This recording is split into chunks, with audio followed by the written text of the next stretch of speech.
All right. Hello, everyone. I'm joined today with a very special guest. We were supposed to be going live yesterday. We did go live yesterday for 10 minutes, and then I lost power due to a storm. So, sorry to disappoint you all, but I'm not going to disappoint you today. How are you doing today, Peter? I'm great. How about yourself? Hey, not too bad, not too bad. So before this stream, I thought it was only fitting. What I was listening to on YouTube was, have you played the game Shadow of the Colossus? I have, yes. Great game, by the way. Um, Yeah, oh, definitely. Classic. well, they're all basically boss battles, but one of their boss themes, the a despair-filled farewell. I thought it was fitting.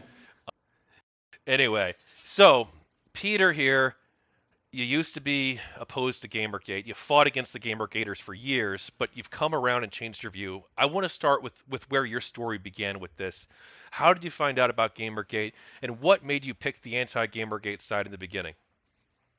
The way I found out about Gamergate was I was on my Facebook page from my comedy YouTube channel, and somebody approached me and demanded that I denounce Zoe Quinn.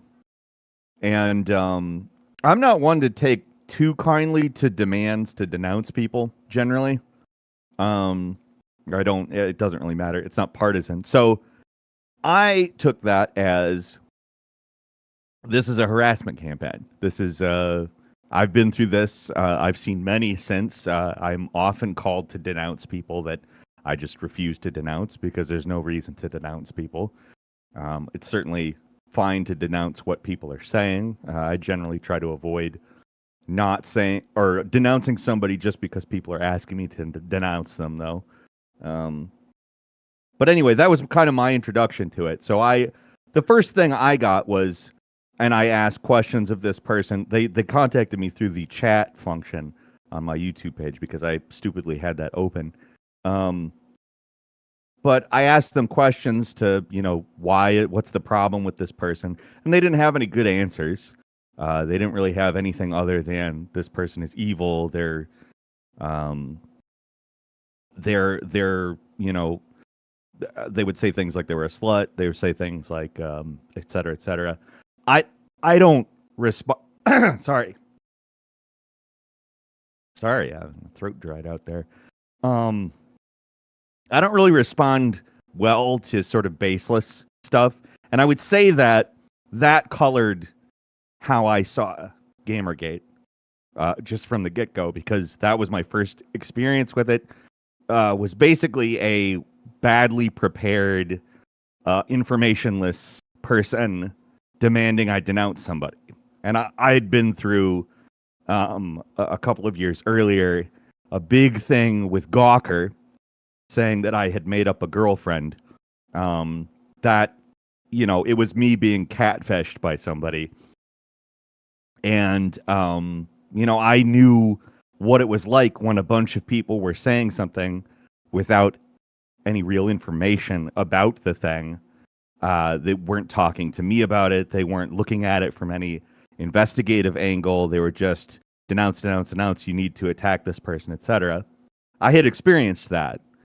And so that obviously colored how I was interfacing with Gamergate. Now, as I got involved with anti-Gamergate, I think that general experience and understanding got used in a lot of ways to defend institutions who were otherwise being criticized by Gamergate. And I have a feeling that starts to tread us into more questions about like why I changed my mind, etc.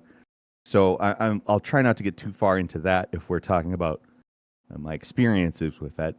But, it was a very partisanized issue, and I didn't really come to it from a partisan angle. So I experienced a lot of things that were, I think, there is a legitimate way to have taken it, like this is a fight between two sides, and then what are the grievances of this side? What are the grievances of this side? Well, that's not that's not how I experienced it. I experienced it as that side is evil. This is a harassment campaign, which, again, my experience up till that point sort of made it look that way to me without having further information. And as I, went into it on the side of this is a harassment campaign, the information that I got only confirmed that belief, which that information, as I said, was very partisanized. It was went through media, for lack of a better term, media filters. A lot of them were just filters of hearsay and whatnot, but also the way that Gamergate was represented by, for instance, Kotaku, which Kotaku was the original target of Gamergate. Like the reason people had a problem, I feel like the Zoe Quinn incident kind of crystallized people's actual issue. It was a thing that happened that made people think, oh, this is an example of how this media outlet, along with many of this sort of hobbyist press that we call video games journalism, represent issues unfairly thanks to friendships or connections or just mutual interests even, that more or less caused a lot of people to attack Kotaku. Kotaku then therefore defends itself. Kotaku is a media outlet. Kotaku has the ability to have much further reach than any one person saying something on Twitter, for instance. And generally, like I at the time affiliated myself with leftist politics and left. I mean, there's probably a lot of people who would still define me as a leftist. That's something that I am sort of actively. My project is to kind of dissociate communism from the left in many ways, from the right as well. But that's neither here nor there. But I, at the time, was very along the lines of leftist politics, and the leftist view of Gamergate was that it was an evil harassment campaign. I realize now that there were many leftist people on the side of Gamergate as well, because those people looked at Gamergate through the lens not of being told about it based on Zoe Quinn, but being told about it based on Kotaku lying. That is a very different place to start from. And in my opinion, the actual thing that unfortunately Gamergate ended up not really being about, I think it did get very centered on individuals, Zoe Quinn, et cetera, but not just, the right attacking the left or the left attacking the right. There were figures on both ends that were sort of mined for hatred or content, depending on, exactly what perspective you're coming from. A lot of YouTubers used the other side's figureheads as examples of how XYZ equals ABC or whatever. And I don't know. It's easy to be partisanized along those lines depending on your entry point and ideology. And that's in my opinion where I came from on all of it. So you say that you used to see things through this partisan lens, that you saw this as like, this is my side, that's their side, and this Mm-hmm. colored the way you sort of saw the world and the information you received in your social media feed too, I'm sure. Yeah. Well, I would say I don't know that I would ever really be exactly a traditional like dyed in the wool leftist or anything. I've always been at odds with people within the left, even then. Like, I always liked South Park, for instance. That was always a big problem for people. Um, but, um, at that point in my life, we were in it was 2013. So it was a few years after Obama was elected. I voted for Obama the first time. Not the second time, but the first time I did because of the Sicko documentary, actually, and all of the corruption in the U.S. healthcare industry, and a clip of him leaking, or a leaked clip of him saying that he wanted a single payer system, and I was very for a single payer. I honestly would be at least for a single payer system at this point if it didn't involve, a lot of other things. But that made me vote for Obama, and of course, Obama did not fix healthcare. Obama made healthcare a lot worse, as far as I am concerned. Like, he did create certain. Again, this is neither here nor there, but there are certain elements that were improved, and then everything else got much worse. And then I don't know. I would say that yes, there is very much a sort of bubble that I was part of, a partisan bubble. I wouldn't say that it was completely traditional for me, because I'm a bit of I'm a thorn in a lot of people's side. Usually when I get involved in something like in a fandom, I would always be like, well, this is kind of just consumerism in a way. Or in a political movement, it's like, well, we shouldn't get too ahead of ourselves. We shouldn't get too wrapped up in this thing. But also, that's not to say I'm not, vulnerable to all of the same things everyone else is vulnerable to. When somebody says what their intention is, it's more. I tend to. I'm not a pessimist. I'm an optimist. A lot of people like to label me as a pessimist or a contrarian, but I generally try to take people at their face value until they prove otherwise. And I didn't have a lot of experience with a lot of these people, and because, I thought, I'm a leftist, so the left.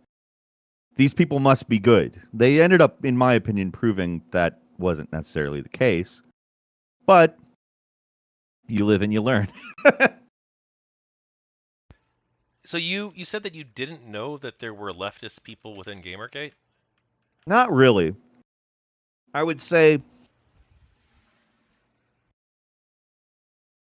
I didn't come at it thinking that was true. Ways in, like, there were a lot of people claiming that there were leftists involved with it. And the actual leftists said, no, those aren't real leftists. And when you hear those aren't real, they're just saying they're leftists to try to, stoke an image that this is a bipartisan idea, or that it is a across the political spectrum type movement or whatever. They're just lying. Don't pay that much heed. And to be fair, I represent that fairly, negatively, and I do agree that or not agree, but I do think that they were kind of lying in that respect. But at the same time, I would say there was considerably less leftists, even upon looking back with a more fair lens. There were less of them than there were other people, but they were there. Yeah, I think the through line with GamerGate is that everybody was authoritarian, pretty much. I mean, there might have been like a couple authoritarian people, I guess, because you have like 10,000 plus people. So like some people are going to be, some people are going to be Mm, authoritarian, I guess, or they're hypocrites, right? They'll say that they're all for free speech, and then like, oh well, not in that case, Some people right. are Yeah, we have hypocrites. a lot of that But on I every think every side, though. yeah, I think the main thing was anti-authoritarian, and there were a lot of people who were libertarian right, libertarian left, progressive, liberal, Hmm. conservative, um, even some far left and far right people, but those were very much on the fringes, I feel Hmm. at least. I do Um, think that they were probably a lot less of them, but I do think that they were there, and they were kind of represented to me through all of the people that I knew in anti-Gamergate as liars, just lying about what they are. And when you don't talk to the other side, it's easy to think that. I don't think that it's hard to just believe the people that you're taking on good faith. Um, like I said, I had trying to take things at face value from people, and unfortunately, as I said, I came at it from a very specific angle. I came at it from a very specific political orientation, and unfortunately, I allowed that to inform my viewpoints rather than speaking to everybody fairly and trying to um, suss out the real interests involved, so to speak. Now, this is kind of put me in a weird position because I'm kind of gonna have to play the role of the anti-gamergater here, just for the book's purposes, you know. So everyone in Sure. the audience is gonna fucking hate me, which is great. But okay, you say that Gamergate wasn't about Zoe Quinn. What do you think of the argument that there are still some people on the anti-Gamergate side who cling to this whole idea, this whole negative perception, and they say people like Hannah Zamora, who I've interviewed, they say, Right. look, there were even if there were a lot of legitimate issues that Gamergate people raised, that should take a back seat because it's a less important conversation to have compared to the harassment that Zoe Quinn claims that she received. Well, I will go ahead and say that, like, I don't think that she didn't receive harassment. I don't think that that's as an important of a conversation as any institutional talk. I just flat out don't. I'm sorry. I've been harassed a ton on the internet, and I am still standing. I'm still doing things.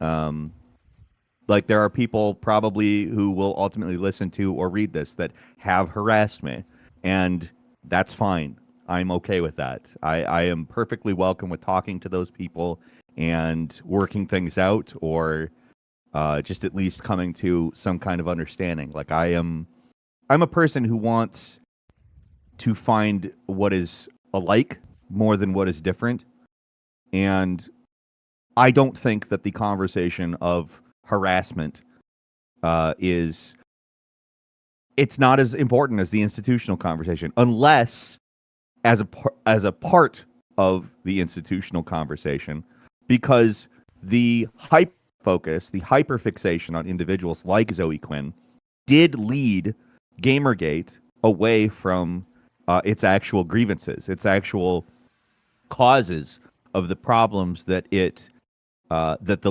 legitimate problems that it had. In my opinion, Zoe Quinn and that type of stuff. When here's the thing, when they tried to do the literally who thing, that was the right instinct, in my opinion. The opposing side painted it as attempting to erase victims, but the correct instinct was to literally who them and forget about them and move on. Like, they were an instance of uh, corporate journalism lying and covering its tracks. One instance, one of many, many repeated instances. Now, that doesn't mean that it's wrong to bring up unfair treatment from one of these individuals, like Nathan Grayson, for instance. It's not wrong to bring him up and say, like, well, what he did was corrupt and he should have received some kind of consequences for that from Kotaku. But again, that leads us back to Kotaku, who did not give him any consequences.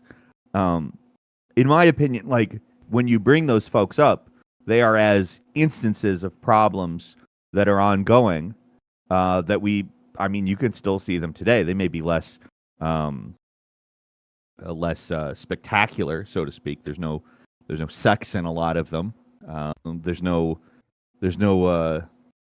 what's the word? I'm trying to think of like there's nothing Salacious raunchy. element. Salacious, that's the word. Yes, exactly. There a lot of it doesn't have that sort of seedy, salacious element, but they're still doing these same types of things. It may not be as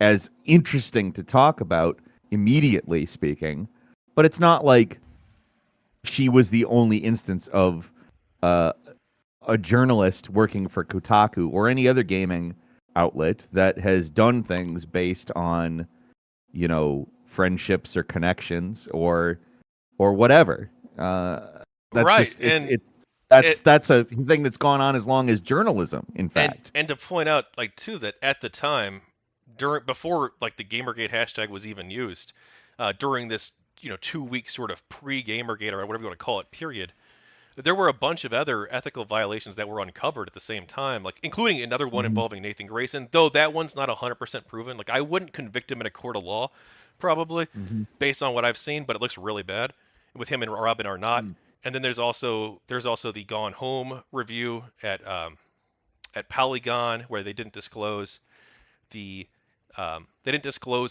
the person who reviewed the game was actually friends with the composer Mhm. of the game soundtrack. That was non-disclosed, and another Kotaku writer, actually, Patricia Hernandez, she actually uh, wrote a whole bunch of articles promoting her friend's game, and who was her roommate too, actually, and this was completely undisclosed. Well, exactly. Those things are. I remember actually hearing about the Gone Home composer. You'll have to excuse me. I'm eating. I'm Yeah, having my Danielle dinner. Rangdell is the one who wrote the review. Ah, yeah. I remember that, and I remember thinking, well, that does seem like something you should disclose because I'm aware of the disclosure laws in terms of promoted content, and I do feel like if you're actually strictly applying a lot of those laws, a lot of those types of relationships are. I mean, the U.S. government doesn't strictly enforce those laws. It's specifically because there's just such a endless stream of violations of it. Like every YouTube video that doesn't say "I got this product for free" is technically breaking that law, and it's not even really possible to know if they're lying about it. Sorry, I had to grab some water there. Um, yeah, like those are legitimate grievances. Those are serious problems, and like you can't trust journalism that does that. You can't trust that, you know? So you go and you go to war with the GamerGaters. What exactly do you do during this period? How is it that you and other people in this community? And first off, like, is there an anti-GamerGate community, or was there an anti-GamerGate community? I know that they have like their own forums and stuff like GamerGazi, but one thing you'll hear some people on the anti-GamerGate side, not everybody. Some people say, oh no, it's not a community, it's not a community, and other people say, yeah, it's a community. And some people say that for the GamerGate side too. They say, oh no, it's not a community, and then they say it is a community. Were these communities, first off, just so we can Oh yeah, establish this? absolutely. They're fandoms, in my opinion. They're not real communities. They're a sort of commodified community. They're these things that essentially they take the partisanship and they turn it into engagement. And it's more or less how we're encouraged to interface with most things in the country now, in my opinion. The fandom and the anti-fandom. I don't necessarily think that it's good. I don't think that it's good that uh, it is that, but I think that it is that. I think that it's a nuanced and complex issue to talk about that we could talk about for a very long time. But I think that it's absurd to call it not a community. And the people saying it's not a community, it sounds like BreadTube to me. BreadTube doesn't exist. It's the fandom. The fandom, like they named us. They named us Bread. Shut up. It's BreadTube. Everyone knows it as BreadTube. Everyone knows it as anti-Gamergate. Everyone knows it as Gamergate. These are things. Like you may not agree with what everybody thinks of that thing, but I don't like the idea of people saying, "Oh, it's not a community. It's not some official thing." It doesn't have to be an official thing. All it has to be is a bunch of association between various individuals that exerts its will in some way to promote or to denigrate. Um, Either way, really, usually both. Like that's how fandom typically works. But yeah, I don't buy that at all. I don't buy the idea that it's not a community at all. Okay, thank you for answering that. Now, what exactly sort of things did one you personally do, and two, did you see other people do that you didn't participate in order to oppose the GamerGaters? A lot of archiving of posts. A whole lot of archiving of posts, but also sort of making sure that people are aware of what these people are saying, giving it context to make it seem like a problem. And it's not a context that you necessarily made up or didn't believe yourself, but providing that context, sort of building a narrative. I would say there was videos. I made some videos, some comedy skits making fun of Gamergate. I was involved in a song by Jonathan Mann that everybody loves to bring up. The Beta is Howl song. Um, that made Gamergate pretty mad. I remember that. It was a joke, to be fair, but I do understand why it's looked at as cringe. Um, I don't know. It's a lot of social media posting, a lot of very online crap. that I don't really engage in to that extent today. I certainly do some very online things as a person, but I would say that as a human being, I don't exist very online anymore. Now you say that you said this in your post on Twitter as well, which I actually reached out to you without having seen that you changed your mind on this, so I still thought you were anti-Gamergate at first. I know a Um, lot of people still think that I'm just just a yelling Tumblr SJW or something, even though I never really was that.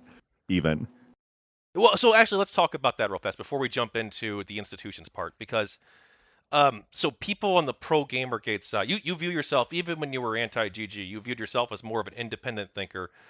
Um, but people I on the would pro say gamer, good. a little more independent than your average leftist, but not. I would also call myself a pretty like I had voted. Like I said, I didn't vote for Obama in 2012. I will say that, but that was I think the kind of person I was at that point. I wasn't.